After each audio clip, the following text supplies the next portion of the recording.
अगर आपको भी लगता है कि इस दुनिया में कुछ तो गलत हो रहा है, लेकिन आप ये समझ नहीं पा रहे कि आखिर क्या वजह है जो दुनिया के हालात बुरे ही होते जा रहे हैं, तो आप बिल्कुल सही जगह पर आए हैं। सीक्रेट सोसाइटीज, खुफिया मज़ाहिब और शैतान के पुजारी द इल्यूमिनाटी दुनिया के शुरू से हमारी हकीकत को कंट्रोल करते आ रहे हैं, मगर अब नहीं, क्योंकि अब आ रहा है एक बहुत बड़ा रिवाइवल और आप इस नेक काम में अपना हिस्सा डाल सकते हैं। हम वॉचर्स हैं। हमारी जंग किसी इंसान से नहीं, बल्कि हमारी जंग शैतान से है, जो हमारे जहनों पर कब्जा जमाए बैठा है। हमें खुद भी शैतान के शर से बचना है और अपने प्यारों को भी बचाना है, because we are watchers. Welcome welcome welcome watchers, मैं हूं अलमास जेकब और आप देख रहे हैं Salman Khan grand entry in Riyadh, Saudi Arabia.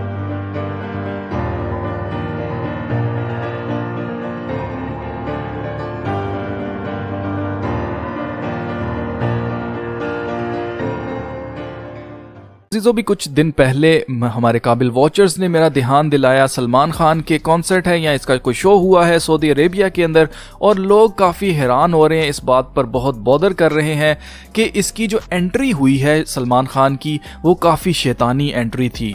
लोग इसके ऊपर बहुत ज़्यादा परेशान हैं, वो देखना चाहते हैं, वो जानना चाहते हैं कि हकीकत में पीछे चल क्या रहा है। सऊदी अरब जैसी कंट्री, जो कि एक रिलीजियस कंट्री है, जो कि मजहबी कंट्री है, ये कोई सेकुलर कंट्री नहीं है जहाँ पर कॉन्सर्ट्स हों, लड़के लड़कियां जो हैं वो शराब, नाच रंग जो है वो इकट्ठे करें, ना महरम लोग जो हैं वो मिलकर एक जगह पर, लड़कियां जो है वो कंधों पर उठाई हुई हैं लड़कों ने, ऐसी कोई भी सिचुएशन सऊदी अरब में एक्सपेक्टेड नहीं थी, लेकिन ऐसा हो रहा है। तो लोग हैरान है, परेशान है, वो जानना चाहते हैं कि असल में चल क्या रहा है। अब सलमान खान की जो एंट्री इन्होंने करवाई है, अगर आप नोट करें तो टोटली सैटेनिक थी। इसको इन्होंने सफेद पर लगाए हैं जो कि आर्टिफिशियल पर थे, आपको पता है, और लूसीफर सीजन जब से आया है तब से ये बहुत ज्यादा फेमस हो चुकी है चीज के जो सेलिब्रिटीज हैं वो खुद को लूसीफर शो करना चाहते हैं। उसी तरह से पर लगा के अक्षय कुमार की एक मूवी आई थी रोबोट 2.0, इसकी भी जो ओपनिंग थी या कोई एंट्री थी, अगर आप नोट करें तो वहां पर भी इसी तरह से पर उसको लगाए गए थे। और इसके अलावा उसने जो टी शर्ट पहन रखी थी, उस टी शर्ट के ऊपर ट्रायंगल के अंदर वन आई बनी हुई थी और रियलाइज जो है वो लिखा हुआ था उसके ऊपर।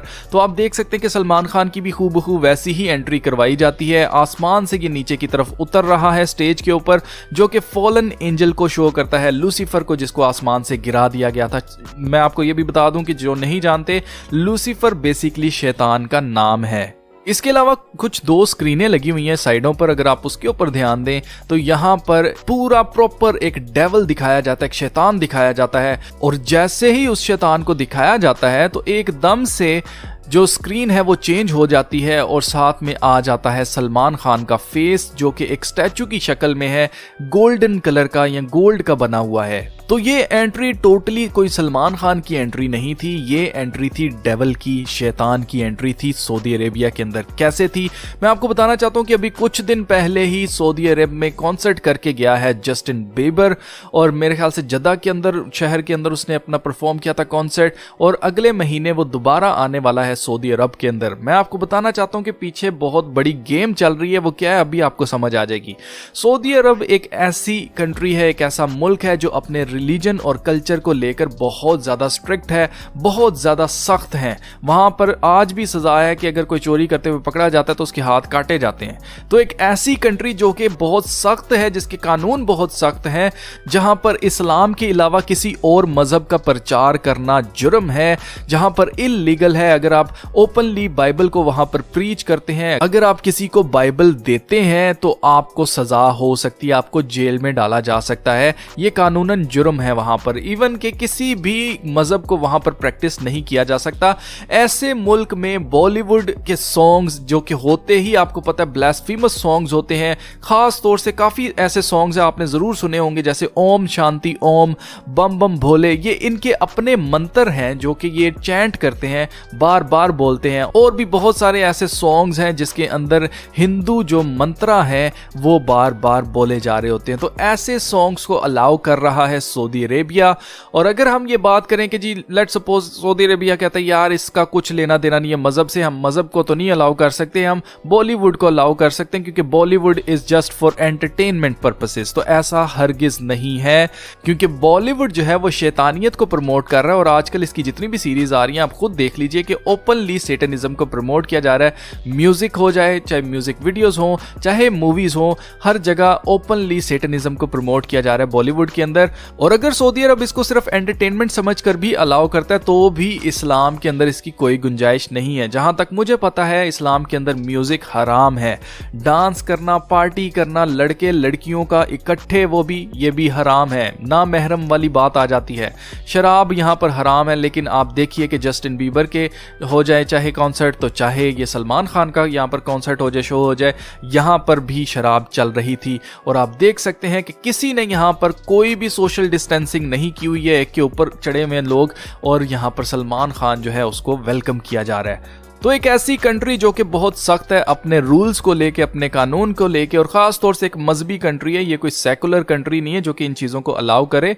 तो ऐसा क्यों हो रहा है, कैसे हो सकता है ऐसा? तो इसका रीजन है जी कल्चरल जेनोसाइड। कल्चरल जेनोसाइड क्या होता है? जेनोसाइड बेसिकली कहते हैं ऐसी हरकत को जो कि खास तौर से जानबूझकर की जाए, किसी ग्रुप को या किसी नेशन को, किसी कौम को जानबूझकर सफ़े हस्ती से मिटाने की अगर कोशिश की जाए तो उसको जेनोसाइड बोला जाता है।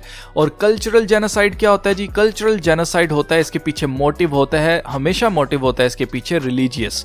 तो जो लोग नहीं जानते मैं उनको बता देना चाहता हूँ कि जैसे इस्लाम एक मज़हब है, जैसे मसीहत एक मज़हब है, जैसे हिंदुइज्म एक मज़हब है, सेम इसी तरह शैतान का भी एक मज़हब है जिसको सैटनिज्म कहा जाता है। तो इसके पीछे शैतान के पुजारी हैं उनका सारा मोटिव है कि दुनिया के जितने भी मज़ाहिब हैं उन सब को जेनोसाइड कर दिया जाए, उनका खत्म कर दिया जाए, उनका सफ़े हस्ती से मिटा दिया जाए। और इसकी डेफिनेशन को अगर आप पढ़ेंगे तो यहां पर लिखा है among many other potential reasons cultural genocide may be committed for religious motives as part of a campaign of ethnic cleansing in order to remove the evidence of a people from a specific locale or history as part of an effort to implement a year zero in which the past and its associated culture is deleted and history is reset।